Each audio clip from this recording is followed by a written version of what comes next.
우리가 이 세상을 살아가다 보면 세상을 살아가는 방법에 있어서 여러 가지 그런 주장들이 있는데 이제 이걸 크게 한번 나눠보면 이제 두 종류의 주장이 있어요. 먼저 이제 첫 번째 주장은 뭐냐면 이제 예전부터 전해져 내려오는 기존의 전통들, 그 기존의 가치관들을 지키면서 사는 거예요. 지키면서.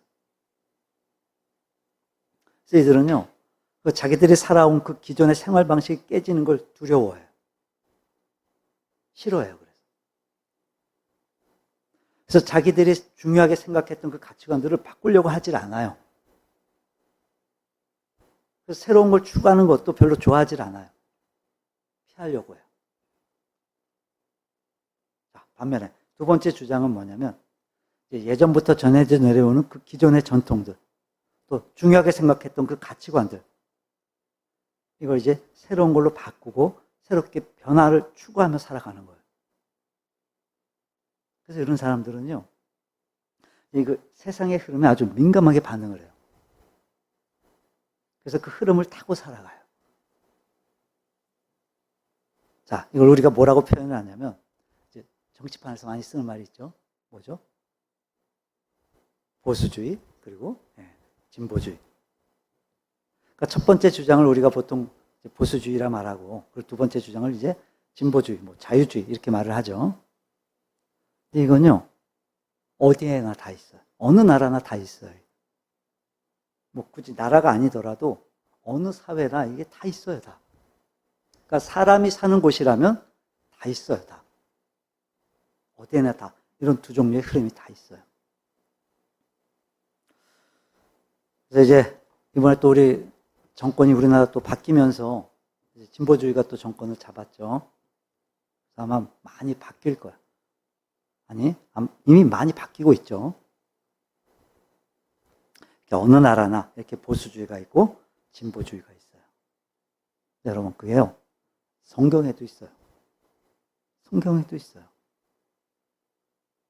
뭐 시대별로 항상 있는 거지만 예수님 당시를 보면요, 이제 왕을 따르는 무리들과 제사장들, 그리고 서기관들, 율법주의자들, 바리새인들, 이들이 보수주의인 거예요. 보수주의. 반면에 이제 기존의 틀을 깨고 독립을 추구했던 열심당원, 이들이 이제 진보주의인 거예요. 진보주의. 세속적 진보주의, 자유주의. 자, 그럼 여러분, 우리 예수님은 이 두 종류의 부류 중에, 두 종류의 주장 중에 어느 쪽이셨을까요? 우리 예수님은. 진보주의셨을까요? 보수주의셨을까요? 예수님은. 자, 우리 요한복음 17장 한번 볼까요? 14절, 17장 14절 한번 찾아보세요. 요한복음 17장 14절 함께 읽어봅니다. 내가 아버지의 말씀을 그들에게 주었사오매 세상이 그들을 미워하였사오니 이는 내가 세상에 속하지 아니함 같이 그들도 세상에 속하지 아니함으로 인함이니이다. 내가 세상에 속하지 아니함 같이 그들도 세상에 속하지 아니함으로 인함이니이다.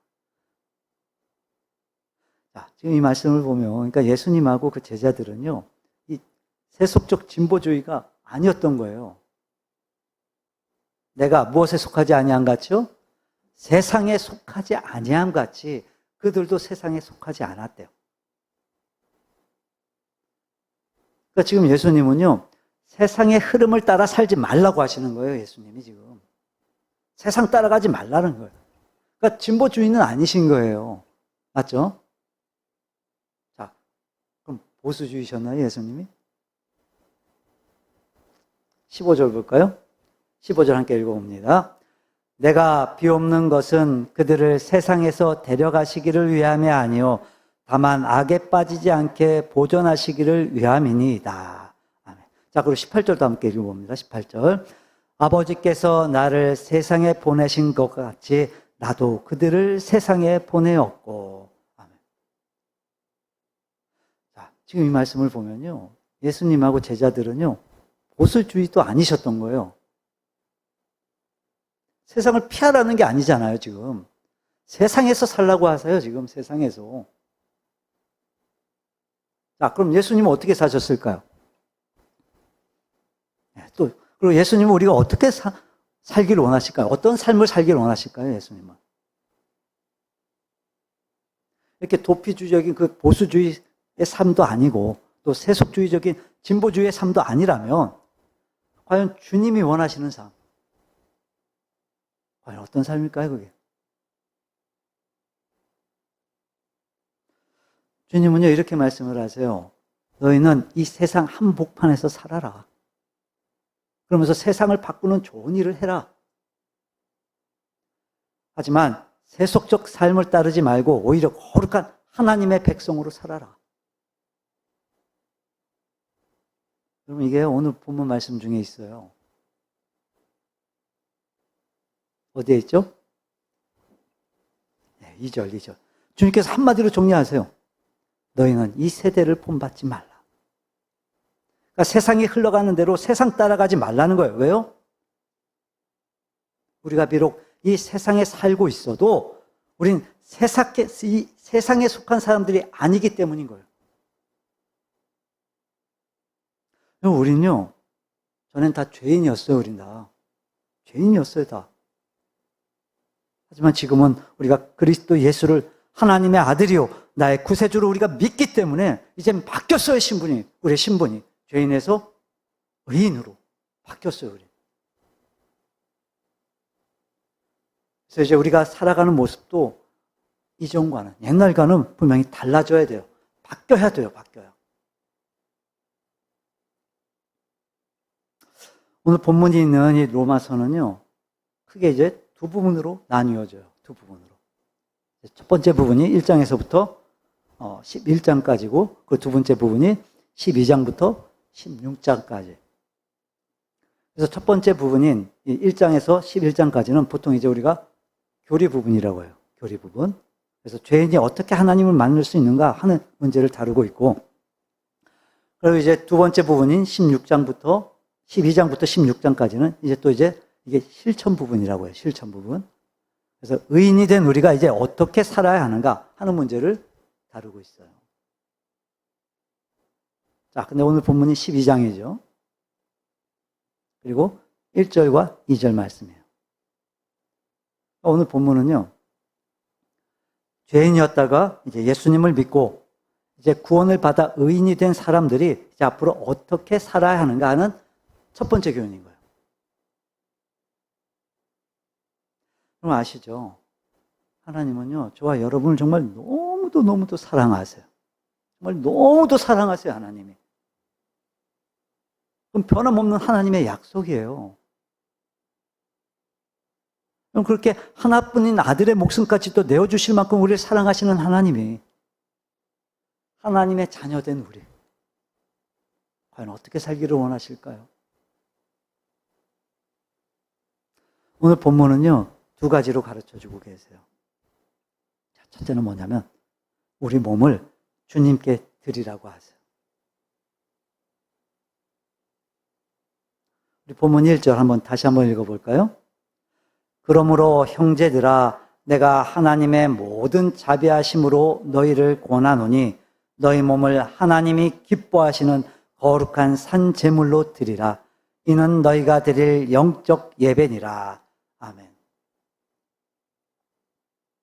우리가 이제 예수님을 믿고 난 이후에요, 이제 우리 몸으로 우리가 직접 느끼지는 못하지만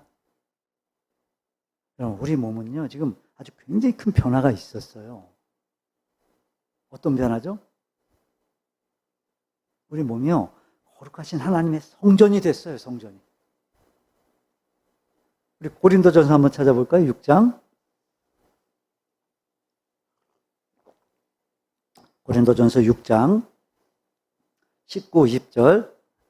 고린도전서 6장 19, 20절 함께 읽어봅니다. 너희 몸은 너희가 하나님께로부터 받은 바 너희 가운데 계신 성령의 전인 줄을 알지 못하느냐. 너희는 너희 자신의 것이 아니라 값으로 산 것이 되었으니 그런즉 너희 몸으로 하나님께 영광을 돌리라. 아멘. 우리는요, 우리가 예수님을 믿기 전에는요, 우리 몸이 내 건 줄로 알았어요. 내 건 줄 알았어요. 그래. 그래서 내 마음대로 했어요. 내 마음대로. 내 거니까. 당연히 내가 좋은 대로 살아왔어요. 그래. 어떻게들 사셨죠? 저만 그랬나요? 대부분 죄의 도구로 사용을 했어요. 불의의 도구로 사용을 했어요. 어떤 땐 이 몸이 막 술독이 되기도 하고, 또 어떤 땐 담배 연기에 굴뚝이 되기도 하고, 또 어떤 땐 음행의 도구가 되기도 하고, 도박의 도구가 되기도 하고. 그것뿐인가요? 더 심한 것들의 도구가 될 때도 있었어요. 그래서 사도 바울은요, 이렇게 권면을 해요. 우리 본문 앞에 6장 한번 찾아볼까요? 사도행전 6장 13절. 6장 13절 함께 읽어봅니다. 또한 너희 지체를 불의의 무기로 죄에게 내주지 말고 오직 너희 자신을 죽은 자 가운데서 다시 살아난 자 같이 하나님께 드리며 너희 지체를 의의 무기로 하나님께 드리라. 아멘. 또한 너희 지체를, 지체. 그럼 여기서 지체는요, 곧 우리의 몸을 말하는 거예요. 몸, 우리의 몸. 근데 바울 사도의 말을 들어보면 우리의 몸은요, 우리가 어떻게 사용하느냐에 따라서 불의의 도구가 되기도 하고 또 의의 무기가 되기도 한다는 거예요. 자, 예를 들어서 부엌칼이 있어요. 부엌칼. 근데 이 부엌칼이 누구의 손에 어떻게 사용되어지느냐에 따라서 그 용도가 완전히 달라지는 거예요. 그러니까 집에 몰래 들어온 강도의 손에 들려지게 되면 이건 이제 불의의 도구로 사용되어지는 거예요. 근데 이제 엄마의 손에 들려지면 맛있는 요리를 하는 아주 선한 도구가 되어지는 거예요. 같은 부엌칼이지만. 자, 그럼 우리 예수쟁이들의 몸은 우리가 어떻게 사용해야 마땅한 걸까요? 어떻게 사용해야 될까요? 당연히 우린 하나님을 위해서 사용해야 돼요. 하나님께 드려야 돼요. 이게 당연한 거예요. 왜요? 우리가 하나님을 믿고 나면 우리 몸은 내 것이 아니라 하나님의 것이니까. 하나님 거니까 우린. 당연히 우리는 하나님을 위해 사용해야 돼요. 하나님께 드려야 돼요, 당연히. 그게 당연한 거예요, 그게. 자, 그럼 하나님께 어떻게 드려야 되죠, 우리 몸을? 어떻게 드려야 될까요? 우리 1절 한번 볼까요, 1절? 1절 다시 한번 읽어봅니다. 그러므로 형제들아, 내가 하나님의 모든 자비하심으로 너희를 권하노니 너희 몸을 하나님이 기뻐하시는 거룩한 산제물로 드리라. 이는 너희가 드릴 영적 예배니라. 아멘. 너희 몸을 어떻게 드리라고요? 하나님이 기뻐하시는 거룩한 산제물로 드리래요. 그러니까 옛날 율법 시대 때는요, 이제 짐승을 죽여서 그 죽은 짐승을 제물로 하나님 앞에 올려드렸어요. 근데 지금 너희 몸을 거룩한 산제물로 드리래요. 산제물, 그러니까 살아있는 제물로 드리래요. 뭐죠 이게?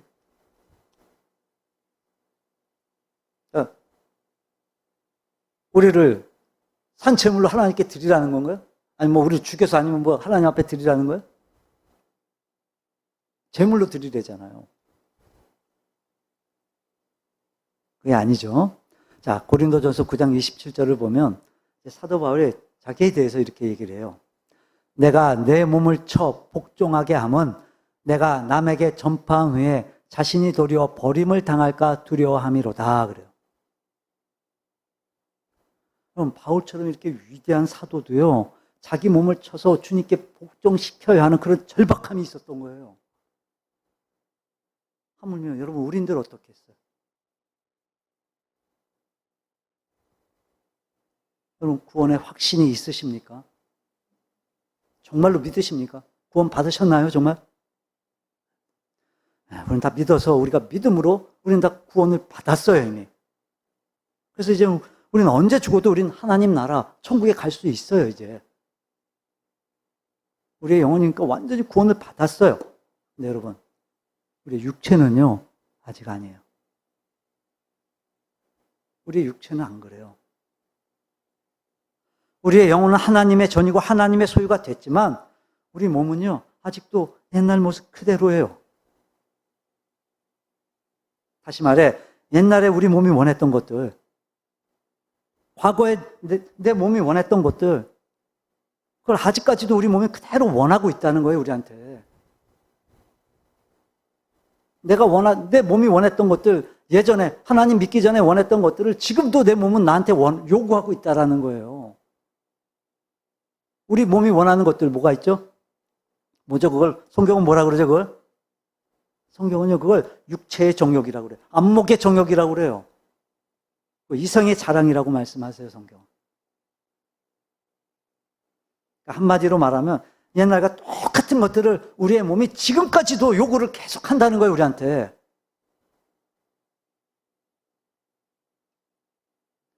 그래서 우리 바울 사도처럼 우리의 몸을 쳐서 하나님 말씀에 우리가 복종시켜야 되는 거예요, 계속해서. 요셉이 애굽 장국 보디발의 집으로 이제 종으로 팔려갔죠. 하지만 하나님이 함께 하심으로 열심히 일해서 그 집에 총무가 돼요. 아주 젊고 잘생겼어요. 근데 일도 잘해요, 일도. 근데 또 얼마나 성실한지 몰라요. 그래서 이제 그런 요셉을 보고 주인의 아내가 이제 끈질기게 유혹을 하죠. 요셉이 어떻게 해요? 그 주인 아내한테 내가 어떻게 이런 큰 악을 행해서 하나님 앞에 죄를 지을 수 있겠는가 하고 거절을 해요. 뿌리쳐요, 그 유혹을. 보세요, 여러분. 분명히 하나님이 함께 하셨어요, 그 요셉과 함께 하셨다고요, 하나님이. 그래서 이겨냈잖아요, 분명히. 그런 유혹들 다. 자, 그럼 그의 그 육체의 정욕이 완전히 사라진 건가요, 이제?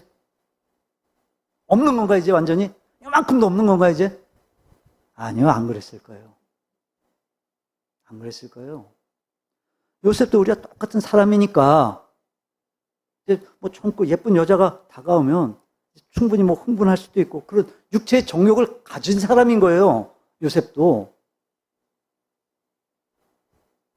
요셉은요, 이제 그 육체의 정욕에 끌려서 그 정욕대로, 내 정욕대로 행하게 되면 하나님이 근심하신다는 사실을, 하나님께서 근심하신다는 사실을 더 걱정했던 거예요. 그래서 끌어오는 그 육체의 정욕을 쳐서 하나님의 요구에 복종시켰던 거예요.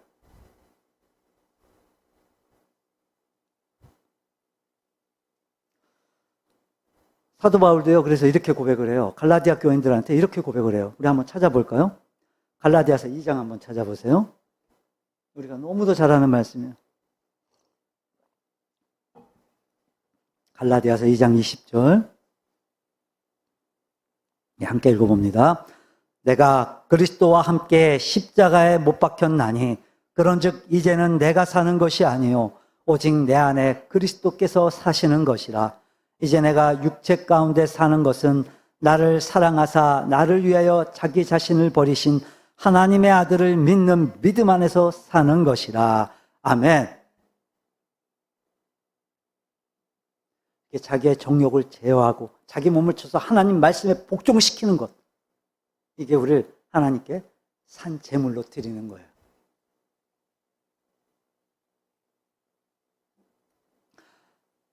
자, 이렇게 우리를 산 제물로 드려야 되는데 하나님께. 근데 이제 어떻게 드려야 되냐면, 자, 우리 다시 본문 볼까요? 본문 1절 한번 다시 한번 읽어봅니다. 그러므로 형제들아, 내가 하나님의 모든 자신으로 너희를 권하노니 너희 몸을 하나님이 기뻐하시는 거룩한 산 제물로 드리라.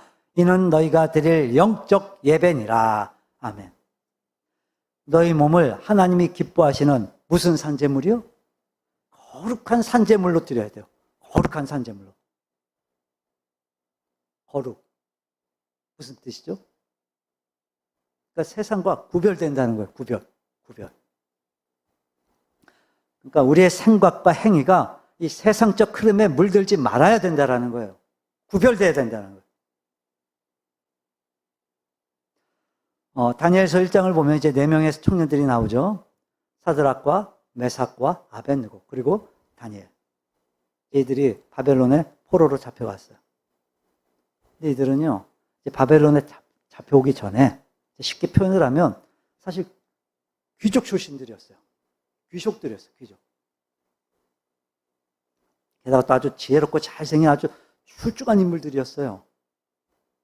그래서 이제 바벨론의 그 느부갓네살 왕이 자기 신하로 쓰려고 데려다가 이제 신하로 쓰려고 이제 궁 안에서 많은 학문들을 배우게 하고 궁 안에서 생활을 하게 했어요.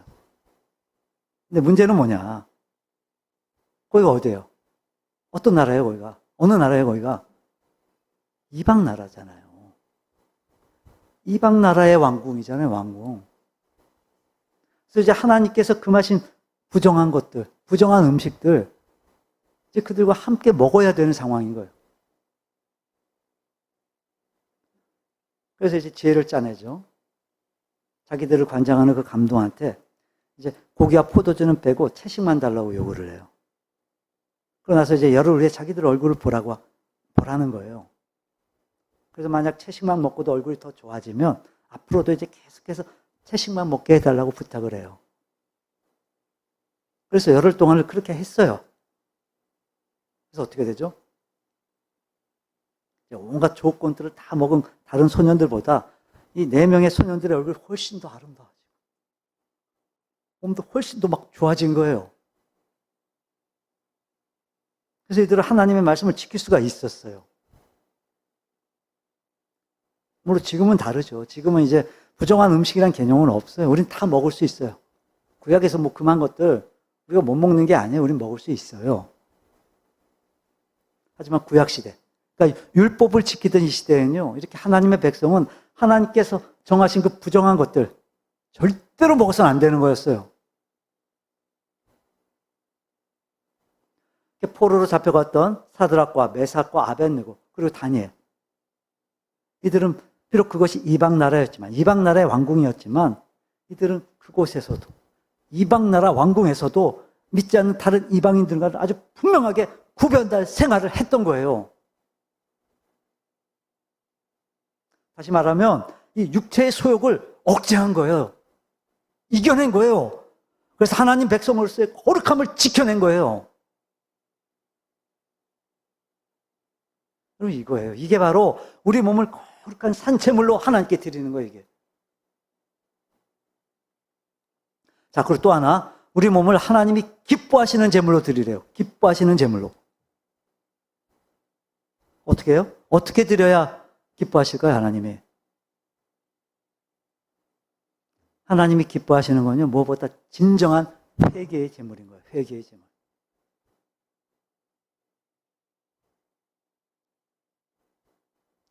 예수님의 제자였던 가룟 유다는요, 예수님을 팔아먹는 그 엄청난 죄를 짓고도요, 회개하지 않았어요.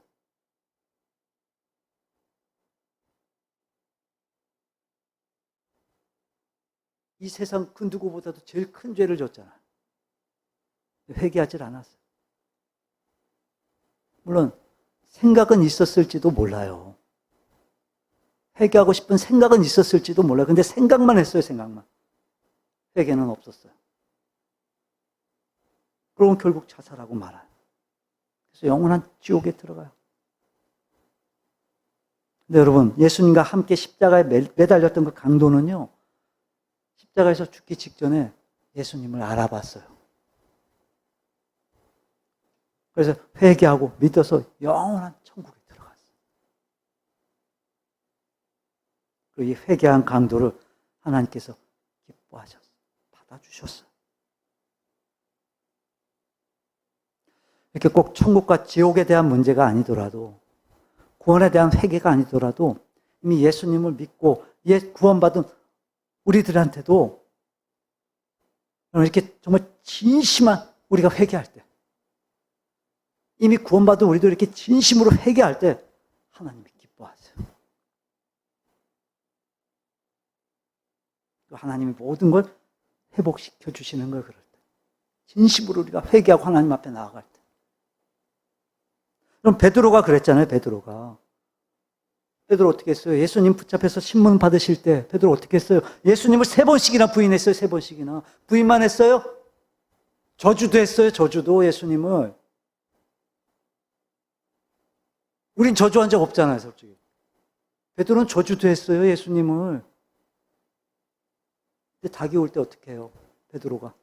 이 예수님의 그 예언이 생각나서 자기에 대해서 예수님 말씀하셨잖아요. 닭이 울기 전에, 3번 울기 전에 울면서 너 그 예수님의 그 예언이 생각나서 막 눈물을 흘리면서 회개하고 가슴 아파했어요, 베드로가요. 그럴 때 부활하신 예수님이 베드로를 찾아오셔서 3번씩이나 내 양을 쳐라. 내 양을 쳐라. 내 양을 쳐라. 만져주셔요. 예수님. 그러니까 회개한 베드로를 하나님이 기뻐하신 거예요. 이렇게 하나님은요, 우리의 그 진정한 회개를 통해서 우리가 하나님을 기쁘게 해드리기를 원하시는 거예요.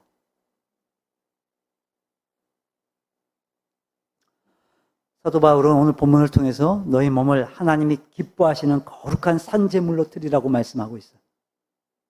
그리고 이것이 곧 너희가 드려야 할, 우리가 드려야 할 영적 예배라고 말씀하고 있어요.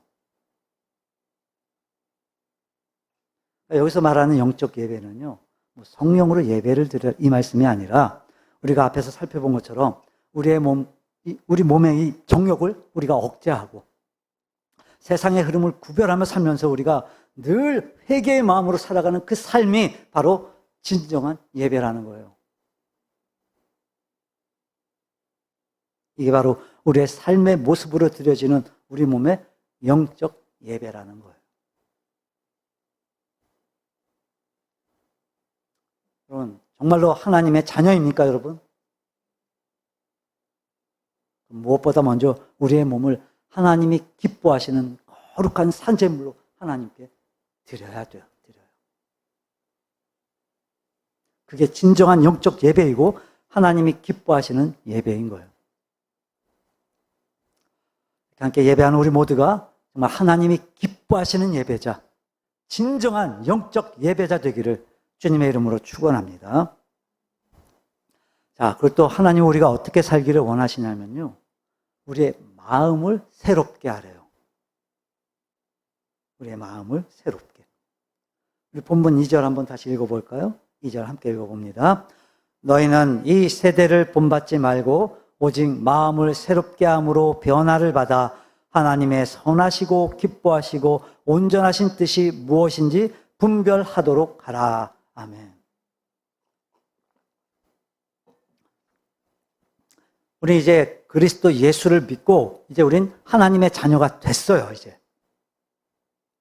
그래서 이제 우리의 모든 짐들, 곧 죄의 짐, 질병의 짐, 경제의 짐 등등등 다 하나님께 우리 맡겼어요.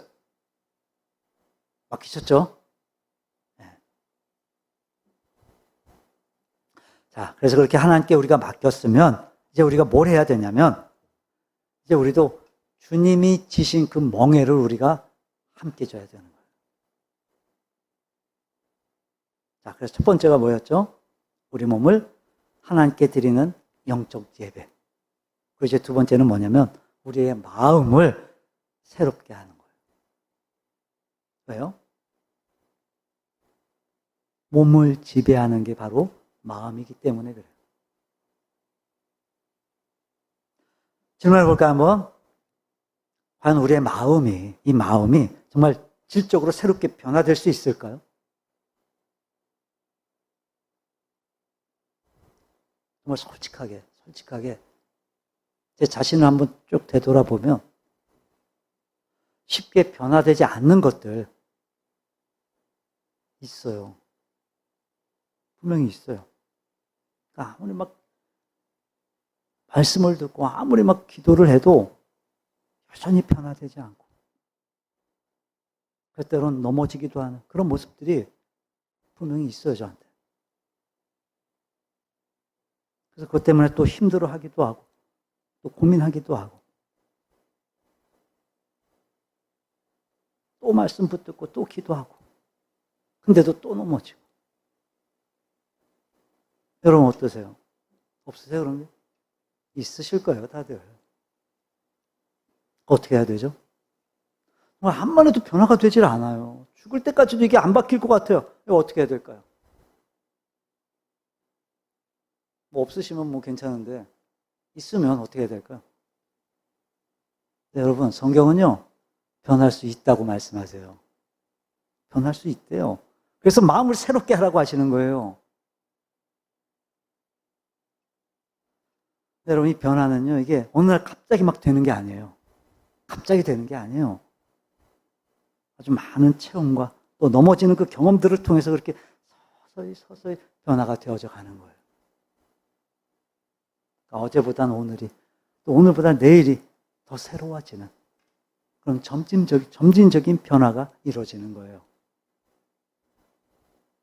여러분, 이런 변화는요, 이게 가만히 있어서는 이게 이루어지질 않아요. 가만히 있어서는 안 돼요, 이게. 우리가 뭔가 해야 되는 게 있어요, 해야 되는 게. 뭘까요, 그게? 자, 두 가지 방법이 있는데, 먼저 첫 번째 방법은 뭐냐면, 이제 소극적인 방법. 소극적인 방법으로 우리의 마음이 부패해질 수 있는 그런 환경들, 사람들 피하는 거예요, 우리가. 멀리 해야 되는 거예요. 말아야 되는 거예요. 안 그러면 새롭게 되질 않아요. 물론 뭐 전도를 위해서 만날 때는 만나야 되겠죠. 만나야 되겠지만 그게 아니면 멀리 해야 돼요. 멀리 해야 돼요. 피해야 돼요. 시편 1편입니다. 1절 제가 읽어드릴게요. 복 있는 사람은 악인들의 꾀를 따르지 아니하며 죄인들의 길에 서지 아니하며 오만한 자들의 자리에 앉지 아니하고. 자, 이 말씀을 보면요, 지금 죄에 빠지지 않는 3단계가 있어요. 죄에 빠지지 않는 3단계. 따르지 아니하며, 그리고 서지 아니하며, 그리고 앉지 아니하고. 자, 그럼 반대로 죄에 빠지는 3단계 뭘까요? 따라가고, 서고, 앉고. 자, 죄에 빠지지 않기 위해서는 어떻게 하라고요? 아니하며, 아니하며, 아니하고. 그러니까 죄는요, 처음부터 거절하는 거예요. 안 하는 거예요. 즉, 악인의 꾀를 따라가지 않는 거예요. 자, 그리고 두 번째 방법은 뭐냐면요, 이제 적극적인 방법이에요. 적극적인 방법. 그러니까 이제 내 마음의 성결을 도와줄 수 있는 그런 환경들, 사람들, 또는 그런 일들을 가까이 하는 거예요, 가까이 나한테. 적극적으로 막 가까이 하는 거예요. 뭘까요, 그게?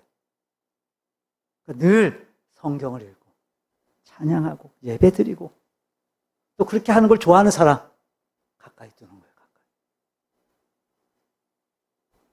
그러니까 우리의 주변을, 내 마음을 새롭게 하는 쪽으로 우리가 몰아가다 보면, 차츰 우리의 삶은 변화가 되어져 가는 거예요.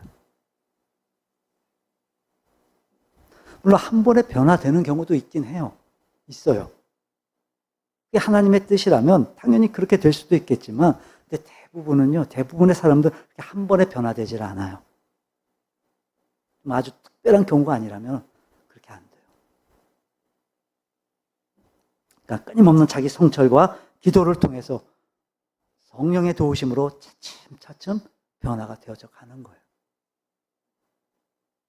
말씀을 정리합니다. 한번 질문해 볼까요? 여러분, 얼마나 기도하십니까? 하나님 말씀, 성경, 얼마나 보십니까? 제가 예전에, 이제 20년도 더 됐죠. 목사 후보생고시를 보러 갔을 때, 이제 장로고시도 함께 보더라고요, 그때. 목사 후보생고시하고 장로고시들을 함께 보더라고요, 옆에서 이렇게. 이제 옆에서 면접을 보는데, 이제 면접관 목사님이 이제 어떤 한 분한테 이렇게 질문을 하세요. 아니, 장로고시를 보러 오시는 분이 성경을 1독도 안 하신 겁니까? 그럼 기도는 얼마나 하십니까? 이제 그랬더니 이제 그 안에 있던 목사 후보생고시 보러 온 목사 이제 전도사님들하고 또 다른 그 장로고시 보러 온 이제 안수 집사님들이 이제 너무 당황이 되니까 웃지도 못해요. 아무도 웃는 사람이 없어요, 당황해서. 근데 그때 그분이 이렇게 대답을 해요. 시험 보는 날까지 무조건 일독하고 오겠습니다. 그 이후로도 늘 말씀 보겠습니다. 늘 기도하겠습니다. 맞아요, 여러분. 이게 정답인 거예요, 이게. 못했으면 이제부터 하면 되는 거예요, 이제부터. 처음엔 일독이고 처음엔 1분일지 모르지만 그 시간을 통해서 성령께서 일하시는 거예요. 일독이 이독되고 이독이 십독되게 하실 거예요, 성령께서. 1분이 2분 되고 2분이 20분 되고 1시간 되게 하실 거예요, 성령께서. 그래서 이제 1년 후, 10년 후에는요, 정말 엄청난 변화를 가져올 거예요. 이런 변화를 통해서 하나님의 선하신 뜻에 내 뜻을 맞추는 그런 온전한 신앙으로, 온전한 믿음으로 변화될 거예요, 분명히. 그렇게 되어질 줄로 믿고 내 몸과 마음을 하나님께 온전히 올려드리는 참된 믿음의 사람들이 되시기를 주님의 이름으로 축원합니다.